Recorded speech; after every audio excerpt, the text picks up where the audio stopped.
Well, hello there. I'm sorry I'm late today. I've got an amazing guest, though, joining me. New York Times best-selling author and the director of the Georgetown Center on Faith and Justice, who served on President Obama's first White House Advisory Council on Faith-Based and Neighborhood Partnerships. Jim Wallis is joining me, the legend. It's been a long time. Haven't talked to him on the podcast. Haven't talked to him since I was back on the radio, on the old Sirius XM radio. Jim Wallis is my guest. We have a great conversation. He has a new book out, The False White Gospel, Rejecting Christian Nationalism, Reclaiming True Faith, and Refounding Democracy, that is so good, that is a great resource, and I've learned so much from it already. Jim Wallis joins me at 26 minutes. Just want to remind everybody about the Discord platform. If you're a stand-up community member, you have access to it. Sometimes people have trouble finding it or using it, and we all get intimidated by new apps, but it really is a great place to get to know people and to find support and resources.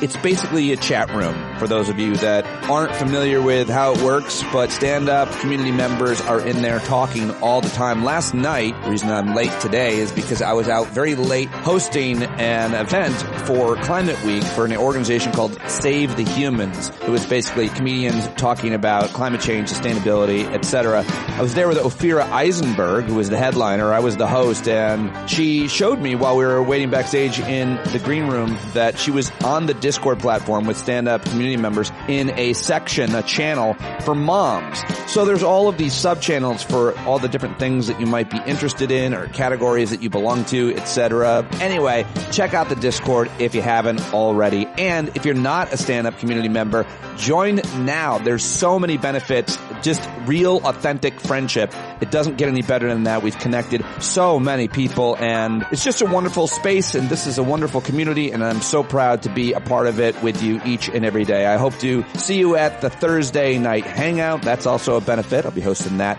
this week at 8 p.m., so I hope to see you there. All right, what have I got for you? Time for the news every day, headlines and clips from the stand-up headquarters just north of New York City on the Hudson River. Let's do it. Let me just start with the fact that a potentially innocent man will most likely be put to death, be executed by the state today. A primitive law and medieval thing for a government to do, in my opinion. Marcellus Williams, the Missouri death row inmate, has maintained his innocence for nearly 24 years. He was scheduled to be executed today, day after the governor and the state Supreme Court refused to intervene. He's a 55-year-old man. He was convicted of killing a woman named Felicia Gale, who was a former newspaper reporter, found stabbed to death in her home in 1998. He's long insisted he's innocent. This, like many other cases, are complicated. There is DNA evidence that his lawyers think would exonerate him, but the courts decided it was tainted. The case raises the specter of potentially putting an innocent person to death, which is an impossible thing to imagine, but something that this country has done to at least 200 people who have been sentenced to death since 1973. They were later exonerated for them in this state, by the way, in Missouri, according to the Death Penalty Information Center. And it's just a travesty. It's an embarrassment. When I think of the top criticisms of our country or its culture and the system that we have, I find this to be just a horrible, horrible thing. You might disagree, but I doubt it is the case if you grew up in almost any other country in the world where they too find this medieval and uncivilized and all the other words and adjectives to describe the death penalty. I'll try to find some sound to describe this, but I definitely encourage you to look into the case of Marcellus Williams. And then the one thing you can do is support organizations like the Innocence Project, which has been part of his defense for a long time now. Organization that has been at the forefront of criminal justice reform using DNA and other scientific advancements to prove wrongful conviction. It's innocenceproject.org. I do have other headlines. The other huge headline, of course, is what is going on in Lebanon. Israel dramatically expanded its aerial assaults on Lebanon with airstrikes Monday that killed at least 356 people. I've seen higher numbers already. Wounded almost 1,000 or more and appeared to signal the start of a broader military campaign. Israeli officials said their forces struck 1,300, quote, terrorist targets inside Lebanon that were linked to Hezbollah, the militant group that has been trading rocket fire with Israel for nearly a year. Really important coverage of this being done by multiple news outlets. The New York Times says Dozens of Israeli fighter jets bombed Hezbollah targets in Lebanon today, killing hundreds of people. The strikes included an attempted assassination of a top Hezbollah commander. They were the deadliest in Lebanon since 2006 during the last Israel-Hezbollah war. A lot to learn and read and follow about that. Let's go to Germany, where the embattled center-left party of the Chancellor Olaf Scholz of Germany scored a hard-fought and narrow victory over the far-right ethno-nationalist party, AfD, in an election in an eastern state of the country, potentially energizing the government of a center-left leader in Berlin. So that is great news. And here's a lawsuit worth watching. The state of California sued ExxonMobil yesterday, accusing the oil giant of misleading the public about the effectiveness of plastics recycling and contributing to the flood of bottles, bags, and wrappers polluting waterways in the state and worldwide. And I mentioned that yesterday they passed a plastic bag ban at grocery stores starting next year, which is great. The U.S. proposed a ban on Chinese car software. The Biden administration announced today a new federal rule to ban Chinese-developed software from internet-connected cars, and U.S. officials justified the move by arguing that it would help prevent Chinese intelligence agencies from monitoring the movements of Americans or using the vehicle's electronics as a pathway into the U.S. electric grid. I think I like this law. In related news, House Republicans released a report today arguing that U.S. federal research funding had helped to advance Chinese military targets. Well, if House Republicans released that report, it must be true. I'll dig into it for you. The gunman who killed 10 people at a Colorado supermarket in 2021 was found guilty of murder after jurors rejected his mental illness defense. New polling and data says that in America, for the first time in modern American history, young men are more religious than young women. What is that all about? I want to learn more about that, talking with it a bit today with Jim Wallis on our conversation during the interview coming up. In more political news, a key Republican state senator rejected changing how Nebraska awards its electoral college votes, which is a relief for democracy and helps Kamala Harris and hurts Donald Trump, who had pushed for the change. In an interview with The New Yorker, the president of Ukraine, Volodymyr Zelensky, criticized Donald Trump and J.D. Vance's proposals to end the war in Ukraine. Trump said Zelensky now wanted Kamala Harris to win. Also, in new polling from the Times and the Siena College poll, Trump appears to be benefiting from ticket splitters in Arizona. Trump has a 5-point lead there, even as Democrats lead by 6 points in the state's Senate race. That's a really interesting poll. I wouldn't overthink it as anything else. And news about the attempted Trump assassination. Prosecutors said that the man in Florida accused of trying to kill Trump at his golf course had staked out the site for a month and wrote a confession note, which included, "This was an assassination attempt on Donald Trump, but I failed you. I tried my best and gave it all the gumption I could muster." So I guess he knew he was going to fail, or that maybe he didn't really think he could go through with it, but he predicted his failure. That note, of course, written before his arrest. The Justice Department is preparing to sue Visa, the credit card company, accusing it of illegally penalizing customers who try to use rivals. That's what the Justice Department should do in the public interest. That's what I like, a government that does that and protects people from the companies that we rely upon in this corrupt capitalistic economic system that we have to live in, or don't, maybe someday. And let me just mention a couple others. Murders in the United States fell nearly 12% last year. It was the biggest drop since national record keeping began in 1960. Also, Tropical Storm John hit western Mexico as a Category 3 hurricane, then weakened. Heavy rains there could cause flash flooding and mudslides. And finally, they caught those rodeo bulls that escaped in Massachusetts. They finally got them all. Did you see those videos? They went viral. Nobody got hurt. And so it's fun to talk about. If you haven't seen the video posted online that captured the moment that they escaped from the rodeo in North Attleboro, Massachusetts, I just want to yell, run, run, and watching them have their freedom for just a few minutes as they ran through the neighborhood and terrorized people brought me a weird sense of joy that I'm not proud of. I'm kind of always rooting for the animals against the humans. I'm sorry. I'm a terrible hypocrite too, because I eat them all the time. But you know, you're just like me, rooting for those bulls to run. Okay, that's it. Those are the headlines that I've chosen for you today. The ones that I think impact the most people the most, kind of my editorial standard for the news segment here. Now let's get to some of the interesting clips from yesterday. Let's start with Rachel Maddow, whose show appears only on Monday nights, but she had this news that she decided to break into her regularly formatted show because the guy running against Sherrod Brown in Ohio, this guy's named Bernie Moreno, and she got this clip. She explains it pretty well what it is, but you can't quite hear him on the sound. There's captions when you're watching on TV. But he made the argument that a lot of suburban women are single-issue voters who only care about abortion rights, and that women who take that position are crazy, especially women over the age of 50 for whom he argues reproductive rights are not an issue. That's basically what he says. I think you could make it out now that I've told you. Here it is, last night from Rachel. I just call her Rachel, apparently. This tape now, I mentioned before the break that we just got in something sort of shocking from a U.S. Senate candidate, a Republican candidate. This is coming from Ohio. In Ohio, the Democratic incumbent senator is, of course, Senator Sherrod Brown. He's running for re-election. Republicans have nominated a wealthy car dealer to try to unseat Sherrod Brown. The Republican candidate is named Bernie Moreno. And we just got in this tape of Bernie Moreno at a campaign event in Lebanon, Ohio. Watch. You know, the left has a lot of single-issue voters. Sadly, by the way, there's a lot of suburban women. A lot of suburban women that are like, listen, abortion's it. If I can't have an abortion in this country whenever I want, I will vote for anybody else. Okay, a little crazy, by the way, but especially for women that are like past 50, I'm thinking to myself, that's an issue for you. Oh, thank God my wife didn't hear that one. Oh, thank God my wife didn't hear that one. A little crazy, by the way, but especially for women that are like past 50. I'm thinking to myself, I don't think that's an issue for you. That tape just in from Lebanon, Ohio. Republican Senate candidate Bernie Moreno saying any woman over 50 doesn't have any reason to support reproductive rights. Abortion rights? Are you kidding? Because, you know, women over 50. I'm thinking to myself, he actually says it.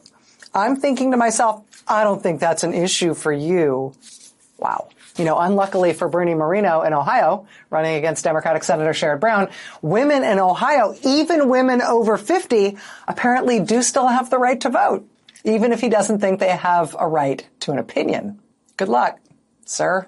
All right, so share that clip with every single woman you know in Ohio. Spread it far, spread it wide, and leave no stone unturned there, because that's a very important Senate race. Now let's stay at MSNBC and hear from Mark Elias, who explained to Jen Psaki last night what is happening in Georgia and around the country as Republicans are trying to undermine elections, and why he thinks, and we hope, they will fail. Look, I think, first of all, everyone should be concerned they're registered to vote and they vote. That's the most important thing. But in terms of these particular issues, the State Board of Elections is changing a series of rules at the very last minute. I mean, let's be clear.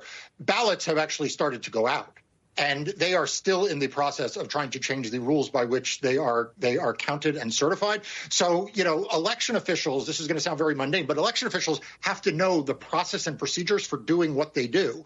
And every time there is a last minute change, that is a potential problem for them. There is no question they want to inject a certain amount of discretion for election deniers to refuse to certify election results and accurate election results. But my message is that's going to get defeated. They're going to lose this in court. They'll lose it.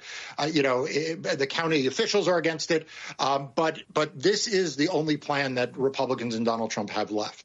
I think people are happy to hear Mark Elias say that on television. By the way, I just have to say my own opinion here is that I've seen the evidence increasingly of Republicans pulling money out of states, not being very organized in other states, because the strategy isn't as much to win votes as it is to lie about the outcome of the election and work actively, as they were talking, to suppress people from voting. So make it harder to vote, and then also lie that a whole bunch of undocumented, illegal, dead people voted in the election to sow doubt in individual states to win.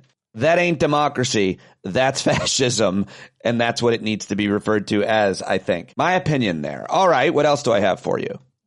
How about Lindsey Graham on Fox News with Sean Hannity trying to disconnect Donald Trump from the guy that he full-throatedly endorsed for Republican governor, Mark Robinson, the black Nazi? Well, he is actually her preacher. But the point is that when somebody says something and I have a relationship with them, I don't own all of that. The reason we're not running these ads is that there would be a firestorm that is unfair. It would be unfair to say that somebody you wrote a letter about, or even your own pastor, you own every stupid thing they did. We'd be crucified politically if we did that. That's literally their campaign in North Carolina, is trying to make people believe that Donald Trump somehow is involved with the Robinson guy. Donald Trump knew nothing about this. I knew nothing about it. They're trying to guilt by association. If you're a Republican, governor, you own Mark Robinson. Yeah, there you go. All right. Well, good luck with that. Good luck with that one, too. The disgraced former president, by the way, was campaigning last night in Indiana, Pennsylvania, and said all kinds of crazy stuff. I'm not going to play any of them for you, but you can find it pretty easily online. I thought this was satisfying on Fox News, the liberal on the panel of the five. Jessica Tarlov is always fun to listen to in clips, because that way you don't have to hear the rest of these nimrods. If Tim Walz is as terrible and embarrassing as you guys think he is, why does he have a +7 favorability and J.D. Vance and Trump both have a -13? And Kamala's at +3. What's going on? What's going on with this loser with the clean air filter, right, that people seem to like? Capital L. There you go. I like that. She's really good. You got to hand it to her on that panel. I think it's important to have her there for sure, because you need someone to confront the dumbest guy in all of cable news, who I'm sure karma will catch up with at some point. Here's what Jesse Waters said on the same panel yesterday. You mean like how she goes into 7-Eleven and clears the place out and then tries to find Doritos? Listen, no one thinks he's a man. Everybody knows real men don't put tampons in little boys' locker rooms, There was Jessica. not one tampon in Everybody knows that. Not real one. men don't think Tim Walz is a real guy. Okay, real men don't think Tim Walz is a real guy. Don't get upset with him. Don't get upset with that comment, because that's exactly what he wants. He tries to say the most outrageous, ridiculous, frankly, dumb, real dumb. I mean, if a comedian made those kinds of comments and jokes on stage, they would never get past the first stage, the first year of their career. But somehow, obviously, this guy appeals to the Fox News audience. So there you go. And speaking of Trump voters, you got to hear this guy outside the rally last night. He was being interviewed by one of the Trump channel people, and here's 19 seconds. So what's the most important issue for you as a Pennsylvania voter? The illegal immigration into this country. How is it hurting you and folks you know? It's not. It's just the principle of the fact that everybody comes in here and gets free stuff and taking stuff away from hardworking Americans, and we got to put America first again. Absolutely. We've heard that all around the country. Okay, so how is it hurting you? It's not, the guy said. It's not. I'm just buying a myth that we're giving them free stuff and taking away the rights of residents. I'd be pissed too if I believe that stupid binary trope. I mean, when you think about it, America has always supposed to have been a place for people to come to welcome them, the whole Statue of Liberty stuff. And when they come in, you give them a blanket, you give them stuff. That's what you do. That's what decent people do. And as Jim Wallis will tell us, that's what Christians are supposed to do and always have done in many parts of the world. Religious folks do give stuff to them when they come in. But it's not a binary. It doesn't mean that you don't get things, that you don't get a blanket or a meal and all the bullshit that they would have you believe to get you fired up to vote for the wrong people and against your own interests. Okay? And now everybody's a political pundit. There are so many brilliant people in the stand-up audience who we hear from in all the different ways, certainly at the Hangout. A lot of smart opinions out there. People getting more and more educated as at the same time, a lot of people getting dumber and dumber. But the more curious you are, the more that you'll ask experts and think about things. And that's what this show is supposed to be about each and every day, questioning our own already widely held beliefs as well. I don't want to live in a silo, but my point is that there's a lot of smart people out there and making videos and content on platforms from TikTok to Instagram, Facebook, and more, of course.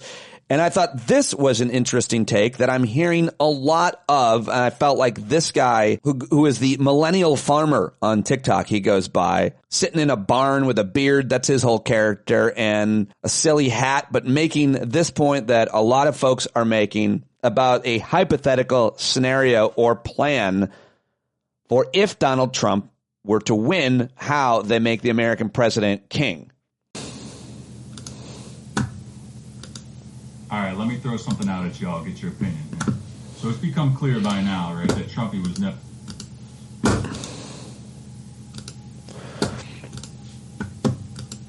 All right, let me throw something out at y'all, get your opinion here. So it's become clear by now, right, that Trumpy was never the end game.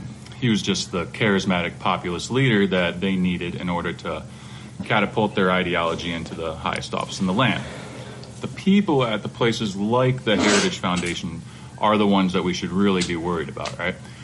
I'd never thought about it like this before, but what if their plan was this? So we all know JD was handpicked by Peter Thiel and the Heritage Foundation. And then they pretty much just got Donnie Boy to pick him as their VP, as his VP. You know, we make fun of this guy because he's weird and not likable and has no charisma. We know that no one would ever vote for him. But what if no one has to vote for him? What if the plan was to get him to the VP's office through Trump and then have him enact the 25th Amendment declaring Trump unfit? Bam, now J.D. Vance is our president. Holy fucking shit, right? How terrifying is that? Make no mistake about it, people. If elected, these people will dismantle the government and turn the president into a king within months. Then we have no more real elections, and that becomes our reality. This is not a fucking drill. If we screw this up, we're not going to get a second chance, y'all.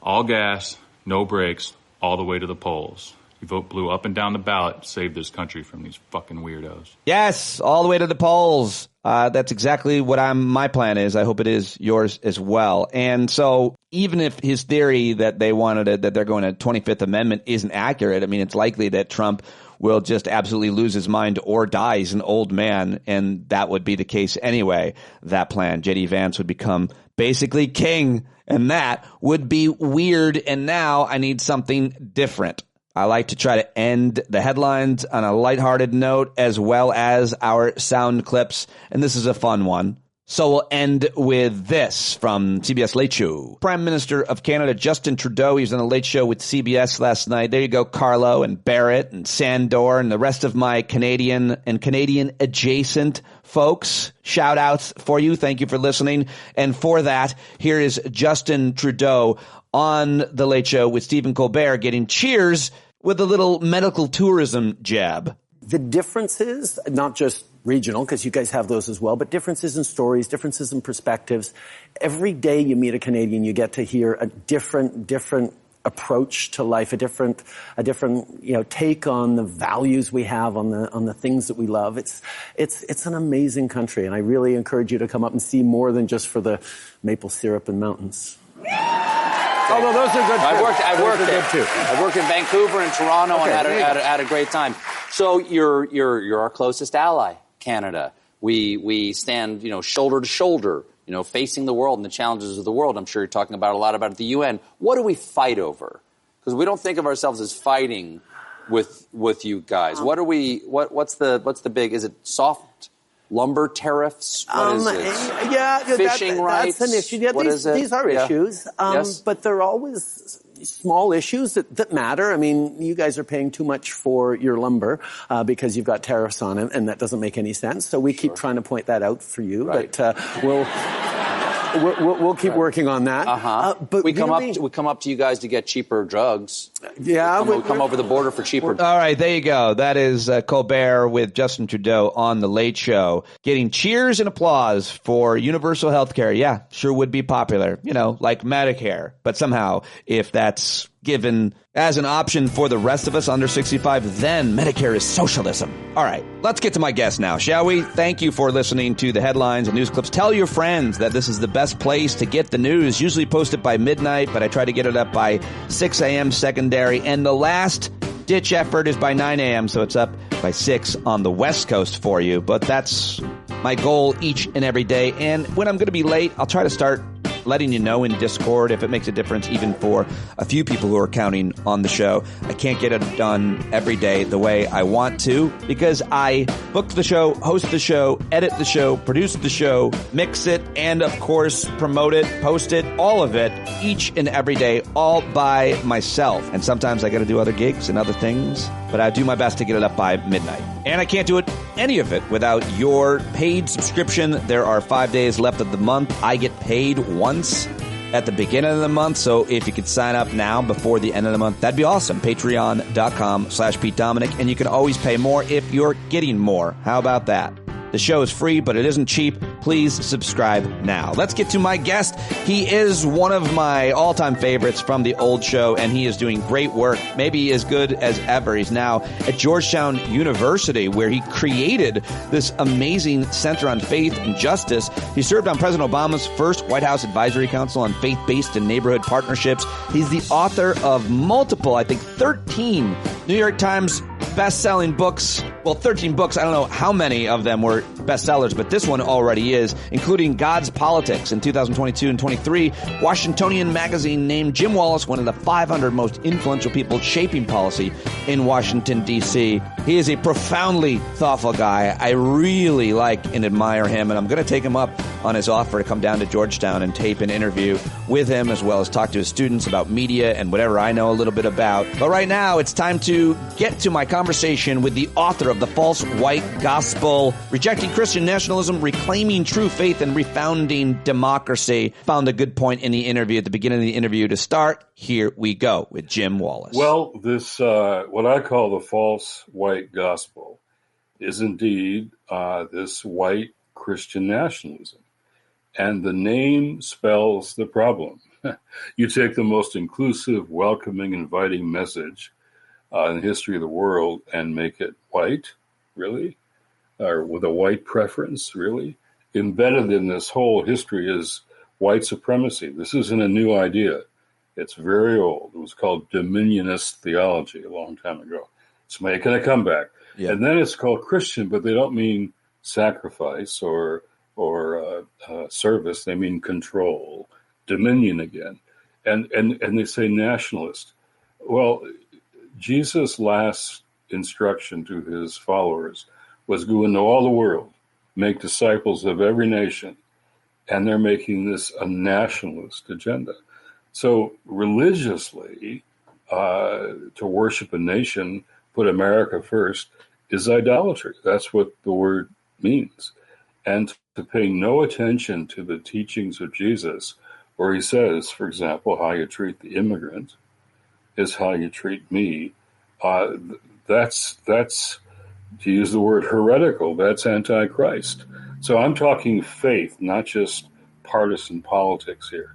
And young people at Georgetown, where I teach now, I have this wonderful new chair at Georgetown since we've last talked. Yeah, I know. I'm so impressed. I'm now the Archbishop Desmond Tutu Chair, Faith and Justice. I'm very impressed and not surprised, very impressed, and I would love to come visit you there someday. Oh, you'd be more than welcome. We'll do a podcast with students here. I'd love it. That'd be kind of I'm done. I'm on it. And the Center of Faith and Justice just held this great gathering. A lot of students, a lot of young people were there. So a new generation wants not just to save democracy, but transform it. And they're right. We have to transform what democracy means. So most of the white Christian nationalist followers are older white people and older white men. But a new generation's coming up, even in those evangelical places, that want something different than this nation war worshiping preference for white supremacy is not working with the new generation. Well, it's working with some of them. That's my concern. It seems like you think that most of younger folks are understanding why it's important to have a multiracial democracy. But it would seem that there's a certain frighteningly large percentage of younger folks who are buying into and believing white Christian nationalism, the fight that they're buying the false white gospel that you're preaching against. And I'm worried about just the young people. So just one more word about, on your tour and what you're hearing or how to reach those kids, because they're being radicalized in all kinds of different ways, online, et cetera. Well, I think what you just said there about online is really important. Jesus once said, "You'll know the truth, and the truth will make you free." That's one of the texts that I use. This book has 6 iconic biblical texts that I reframe and refresh, and that's one. So yes, there are some very militant, young, white nationalists out there. A few of them have come to some of these gatherings. They say, what about me? And I say, well, I'm glad you're here. Let's have a conversation about what does this text mean. When Jesus says that about the truth making us free, the opposite, I think, then, is not just lies, but captivity. Freedom and truth are indivisible.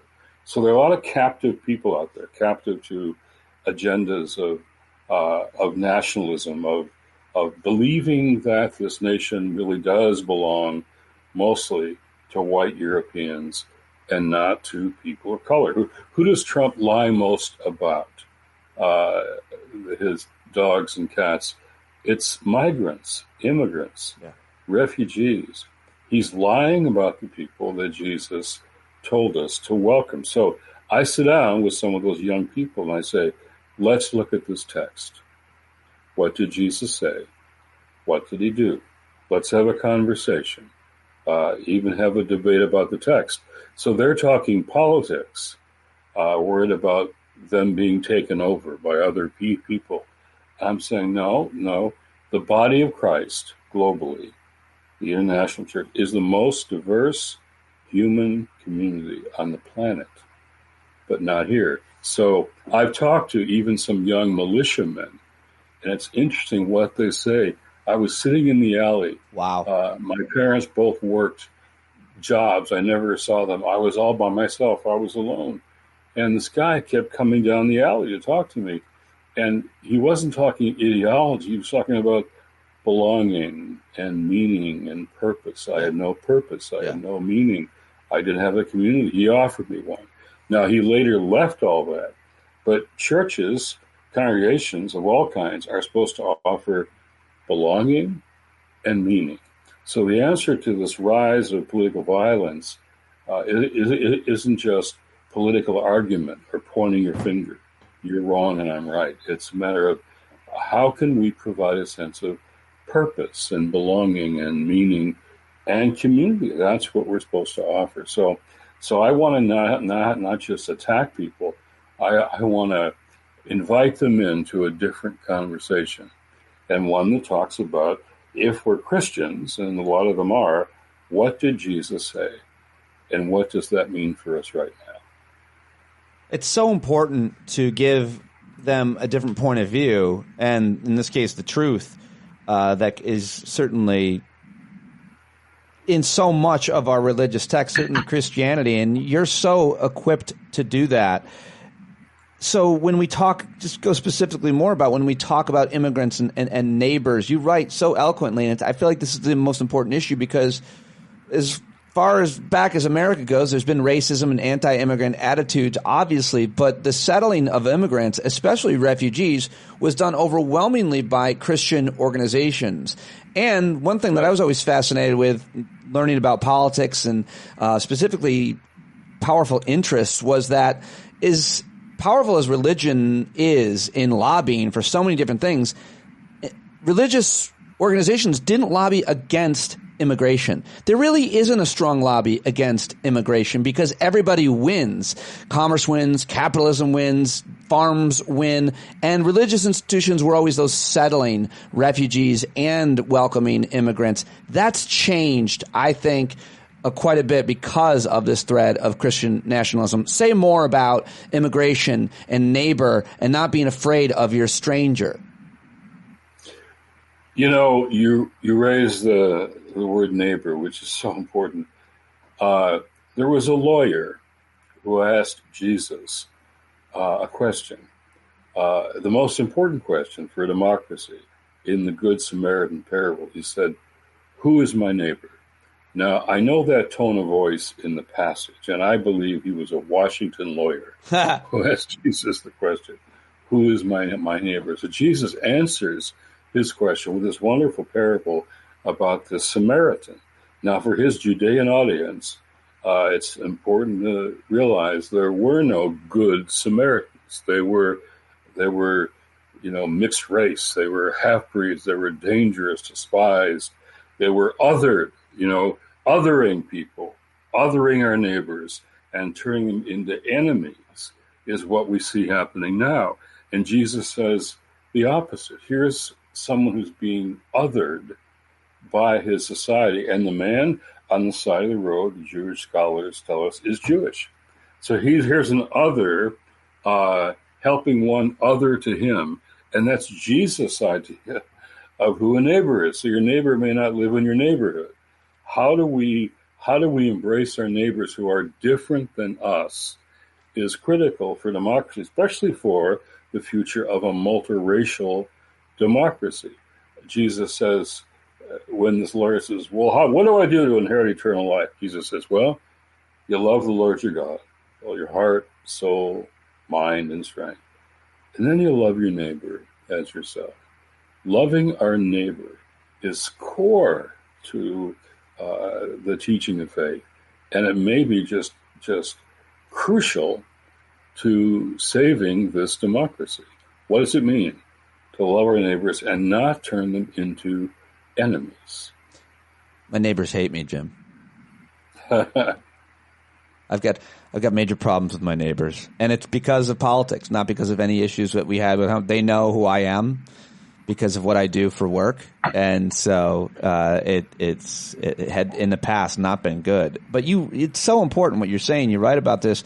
In a democracy, citizens agree and disagree, collaborate and compete, but must still be neighbors and not enemies. The core issue is what our relationship to one another, especially when the other is in need. We must bring this message of Jesus back into communities of faith, and those politicians who are literally debasing our neighbors must be defeated at the ballot box. And then you go on to write about citizenship and what it means. So say just a little bit more about this, because I feel like we have hatred for our neighbors, our next door neighbors, the person down the street. And it may very well not have anything to do with politics. It may very well be because you said or did something that you know or don't even know about. But the hate, it's vile, Jim. I feel like, I don't know if it was like this when I was growing up or when you were growing up, but it sure is ugly these days. Well, we do live, I think, Pete, in the most polarized time that I've ever seen. And we see a rise of political violence. A third of Americans now say they may need political violence to win what they want politically. And Jesus says, I often say to these crowds of people, Jesus says, blessed are the peace lovers, right? They say, no. Oh, okay, blessed are the peacekeepers, right? Keep the lid on. And they say, no. So he said, blessed are the peacemakers in the Beatitudes, for they should be called the children of God. Now, peacemaking is conflict resolution. That's what it means. And our politics right now is conflict creating. So how do we get to conflict resolution? And people of faith are supposed to be those peacemakers, because, as you say, it's very often based on it is often based on demographics, is the changing nature of this country. By 2040, we're no longer going to be a white majority nation, and will be a majority of minorities. And so there's those who want to do voter suppression, voter intimidation, are threatening that, even voter violence. In a sentence, they want to prevent our changing demography from changing our democracy. That's what they want to do. So this white supremacy is making a last stand. And so this could be a very violent time. So how do we be peacemakers? How do we be conflict resolvers? And I'm with people all the time. I have Republican, Democratic friends who are wanting to join together about what it means to love our neighbors, what it means to be peacemakers, what it means to be truth tellers and bridge builders at the same time.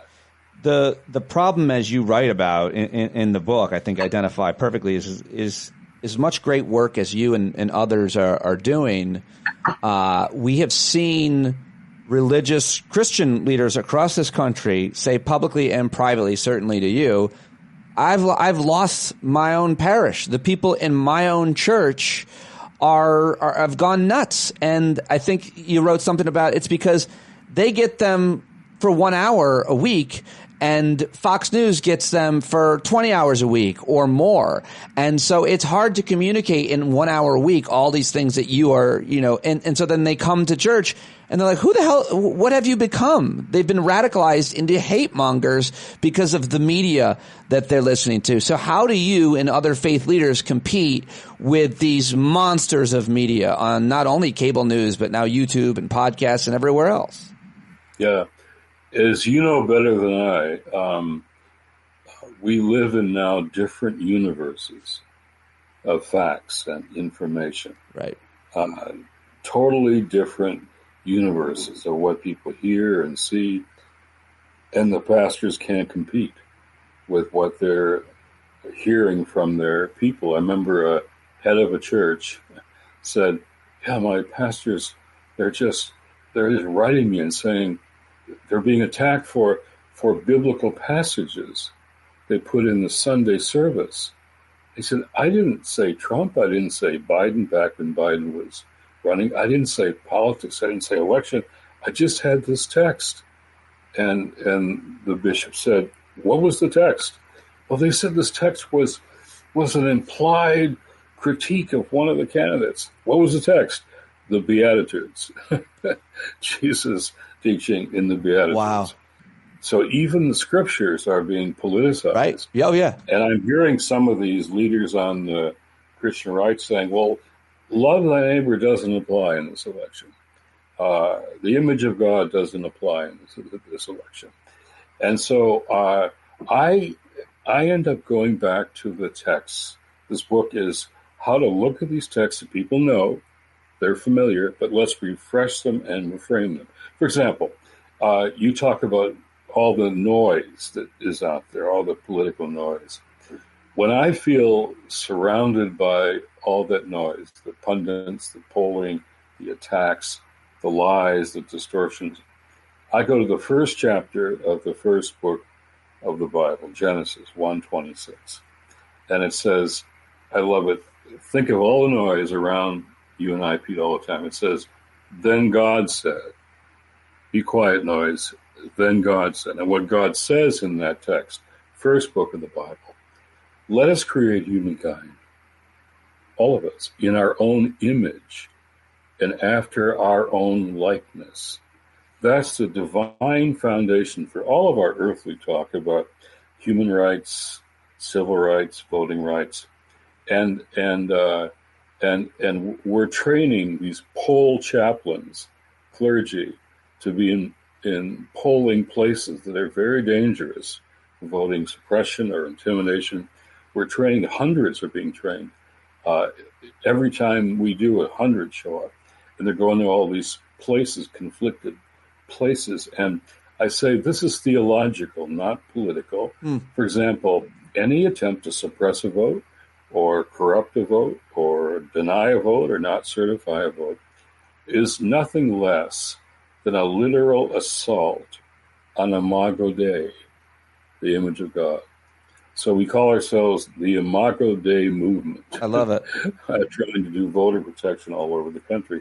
So getting people back to, now let me just say, to be clear and honest, every movement has to decide who they can persuade and who they must defeat. Now, I mean defeat non-violently at ballot boxes. But there are people out there I'm finding who are still confused. They're not sure what they think. They're wrestling with all this. They're persuadable, and I want to persuade them with their own faith.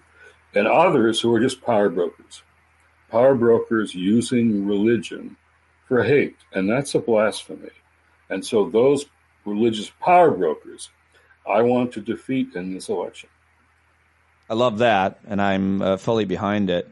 One of the things that I know that you are doing to combat, obviously you've written this book, you're working at Georgetown, you're touring the country, specifically to places that it's so important to try to win hearts and minds and reinterpret, because of what they've been told about their faith in Jesus is pretty wild. Militant Jesus, Kristen Dumez writes a lot about that, so do many others. and you're trying to give them a different alternative, or the much more honest and peace-loving one. But you've also got together with a whole bunch of other religious leaders. You put out a statement.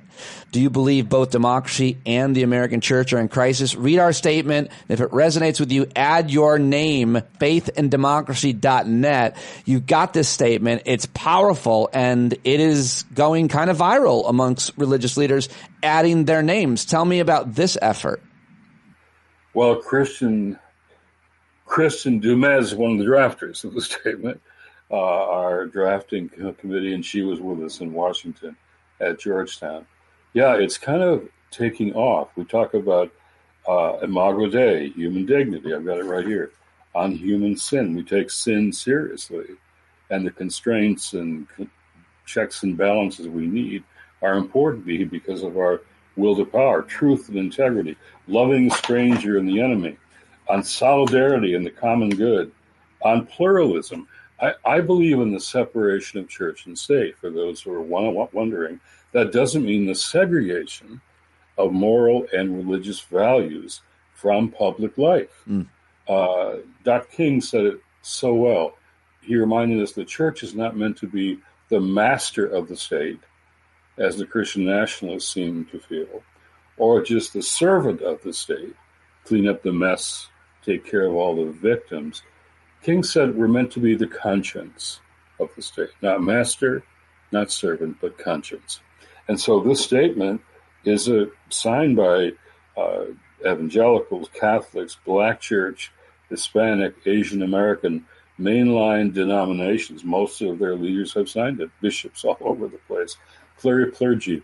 And my hope is this statement and the book can be a tool for those pastors who are trying to figure out what they can say, what they can do. Here's some language, here's some tools. It's theological, not political. It's biblically based, not partisan. So pastors have to stand up and find the courage to risk losing some of their people or their pensions or parsonages. But the pastors that I know that have stood up, and really journalists like you, your vocation is to tell the truth. I think that's true for pastors too.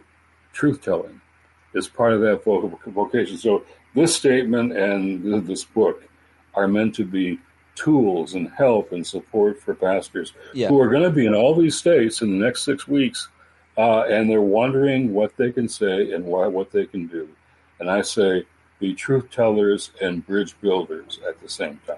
Yeah, this book and this statement are both really important, great resources for religious folks, non-religious folks to be able to talk and communicate on things like the importance of religious pluralism, participation, wealth, and poverty.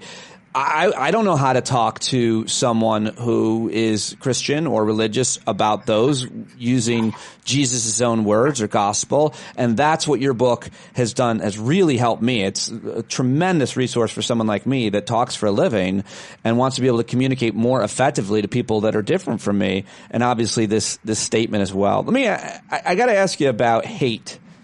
The other day, Donald Trump tweeted, "I hate Taylor Swift." And so I threw that up on my community Facebook page, which is created and dominated by right-wingers, conspiracy theorists, racists, misogynists, all the like. And I always walk in there and say, "Hey, everybody," and then mix it up with them. And then often I just ask a real question. I say, just to those of you who are Trump supporters and Christians, help me understand how you see this statement. He just simply says, "I hate anybody." I mean, even if it was someone that was, wildly disliked and vile as a person. But this is a woman who's, whether you like her artistry or not, beloved by probably more people than anyone in all of music right now. And he says, "I hate her." So I asked these people, and I was so disappointed to see their justifications, Jim. But they defend everything that he says. But how do you talk to people or talk about something like that he just says, "I hate a specific person"? What would Jesus say or do? Well, the issue isn't Taylor Swift or anybody else. It's hate. It's the word hate. Yeah. And we often see an attacking, demeaning of other people, but he's coming out and saying hate. Now, hate is Antichrist. It's literally antichrist. So I want to put my Christian faith right in there. Jesus calls us to move beyond our hate. Hate is part of our sinfulness, our will to power, our ego, our putting ourselves first, our not listening to each other. I love what Micah says. What does the Lord require of you? He says, do justice, which I love. He starts with do justice. Then he says, love kindness. Then he says, walk humbly with your God. So doing justice, but then showing kindness and walking humbly. That challenges politics on all sides, I think. And hate is not tolerable for followers of Jesus. It isn't. So if we're going to go along with the hate, you've got to say, I'm putting Jesus aside here. And we can't do that. So I want to not just do partisan politics and do policy. I want to get to, don't go left, don't go right, go deeper.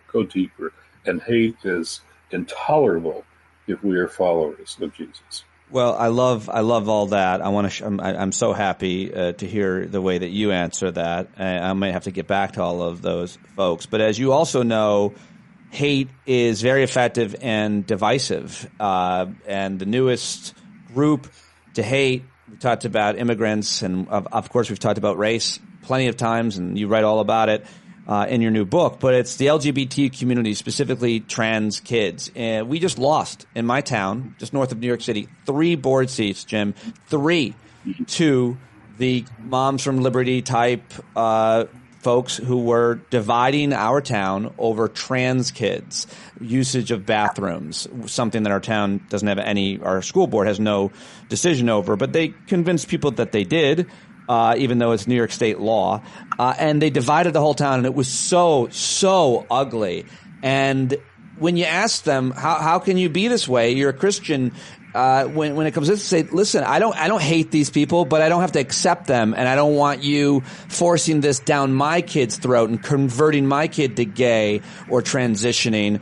And so they're fighting back and saying that we're the bigots going after their religious freedom. How do we deal with them? Well, I think you start with something like this. LGBTQ are all initials that stand for individuals who are beloved of God. Beloved of God. LGBTQ. And I don't know any Christian who can say no to that if they're pushed. This is a piece of people who are beloved of God. Now, we can have debates, discussions about policy, this and that. That's fine. But these are people who are beloved of God. How would Jesus treat, particularly all those LGBTQ teenagers who are homeless on the street? How would Jesus treat them? So we can have discussions about theological views of marriage and all of that. That's fine to have. But I think how we treat people who are, again, beloved of God and made in the image of God, we've got to get down to something that basic in this election, because that's being attacked. It's not just we disagree. Disagreeing is good in a democracy. But we're talking about attacking and hating people because of who they are, and we just can't do that. America's original sin is slavery, and it seems that we have still not gotten anywhere near past it in terms of even admitting or apologizing it. We can't even take down Confederate soldiers, leaders' statues because people still want to valorize that side, and I think by default, slavery. Let's talk just a bit about race here at the end. You are so good on this issue. You grew up in Detroit. You asked a tough question. Tell me what that question was and how you didn't really get a good answer until you went and got in some good trouble. Yeah, I'm a teenager listening to my city now, reading the papers and watching the news and having conversations with adults and reading some books. And something big seemed really, really big and really wrong. And I couldn't get people to talk about it in my white world. So I tell my Georgetown students, trust your questions and follow them until you find the answers. And that took me into the city. And I just showed up at black churches with my naive white boy questions, and they took me in, they answered my questions. I took jobs alongside young men my age but they were black and I was white, and that made all the difference in our lives. And I began to learn from them how their moms would tell them, if you can't find your way home, you're lost. You see a policeman, duck under a stairwell, hide behind a building, and then find your way home when the police officer's gone. My mother would scream into our heads, if you're ever lost, can't find your way home, look for a policeman. He's your friend. Sure. He'll take you home. Right. I had one epiphany experience after another like that. And finally, I also realized these issues weren't just personal. Racism isn't just what I say or do or who my friends are. It's structural. So in Detroit, you mentioned my own history there. My dad came home from World War II. He was an officer, a naval officer in the Pacific. And GIs like my dad got a GI Bill to cover their education, an FHA loan to buy the first family house. Education and housing make you middle class. My government made my family middle class. No black sailors on his ship got those two things. No black GIs. So if we'd have just treated black GIs who fought and suffered and died like white GIs did in World War II, I wouldn't have grown up in a white neighborhood, white school, and white church. We've been racially geographied. And I think what happens when I've always been changed by being in places I was never supposed to be. Right. Me too. People I was never supposed to meet or know or listen to or become friends with. That changes your view of the world. I said in my class last week, we need a theology of proximity. Proximity. I was a Little League baseball coach for 22 seasons, and I've seen moms and dads bond over their kids. But when we're not bonding across racial lines, we're subject to stereotypes and caricatures and language of hate. When we know each other and know our hopes for kids and fears for our kids and health of our kids, future for our kids, that brings us together. So we're at the point of, the Bible talks about two kinds of time: Chronos time, tick-tock, normal time, and Kairos time, when a moment in time can change time for a long time, for decades. This is a Kairos moment. This election is not just politics as usual. We are choosing what kind of nation we want to be going forward. Differences on policy are fine, but how do we really look forward? Eddie Glaude, who wrote Before the Book, says, everything is falling apart and everything is possible at the same time. That's where we are right now. So I'm hoping we can survive this moment, preserve democracy, and then go about the transformation of both democracy and our geography, and find our way back to each other, and therefore find our way back to God. You're an American hero, such an important person in this movement for such a long time. Congratulations on, what is this, your 11th book? I think it's 13. Oh, how dare I? Wow. The False White Gospel, it's such a great resource. But we're all doing our own 2 cents, whatever our 2 cents are. We're all influencers wherever we are. And I believe in a God who multiplies the value of each of our 2 cents. I love that. I love you. Thank you so much for joining me. Let's talk again very soon, I hope. Blessings, my friend. All right, there you go. Jim Wallis. Wasn't he great? I hope you like that. I hope you'll get the book. It's very, very, very informative and helpful to talk with your religious friends about. Maybe you can break open their minds just a little bit in a good way. The foreword of the book by our friend Eddie Glaude, it's just so great. Everybody that blurbed it, big deal, folks, that blurbed it. Margaret Atwood, Bono, and so many more. Sherilyn Eiffel.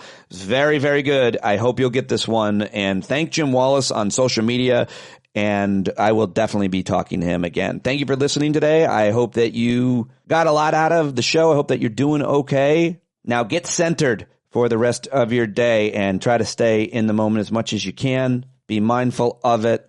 Don't grind your teeth or chew on your fingers or do all of those things. All right, now I'm just talking to myself. Have a great day, you guys. Love you. John Carroll writes and performs all the music for this show. JohnCarroll.org. Go support him, see him live, pay for his music at JohnCarroll.org right now.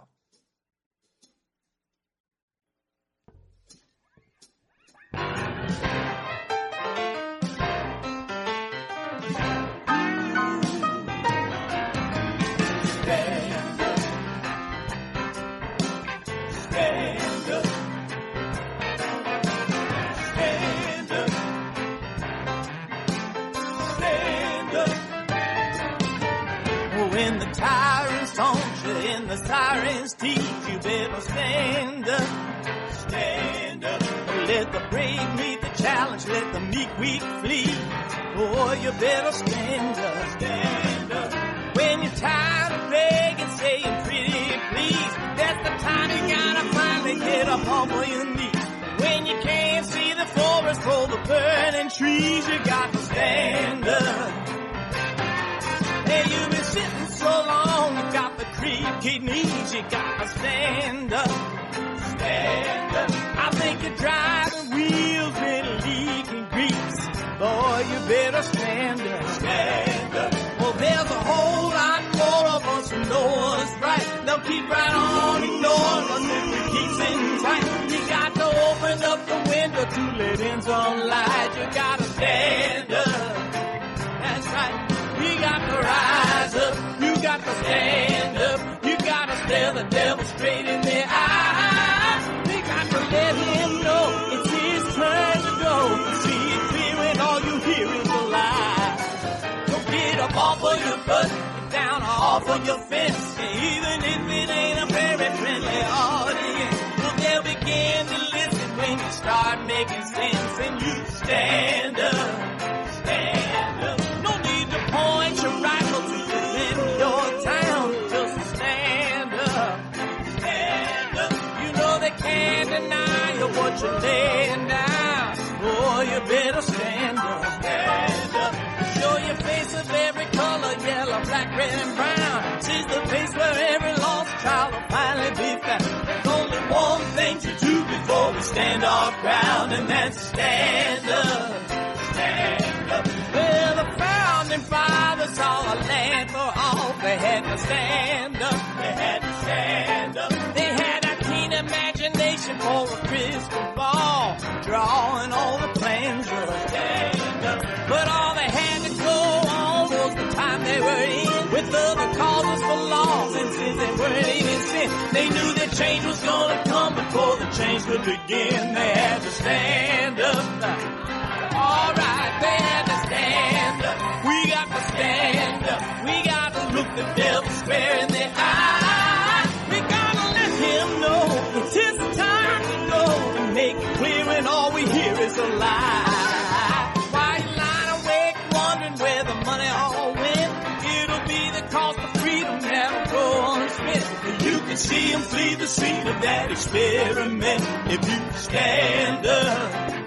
All right. We got to speak up, we got to reach up, and raise your voice in every way you know how. Don't be toes up, you got to show up. Ain't no better time to do it but now. No need to pledge allegiance to no wanton tribe. Rise up, show obedience to the voice inside, and listen well and it'll tell you not to run and hide. It says stand up.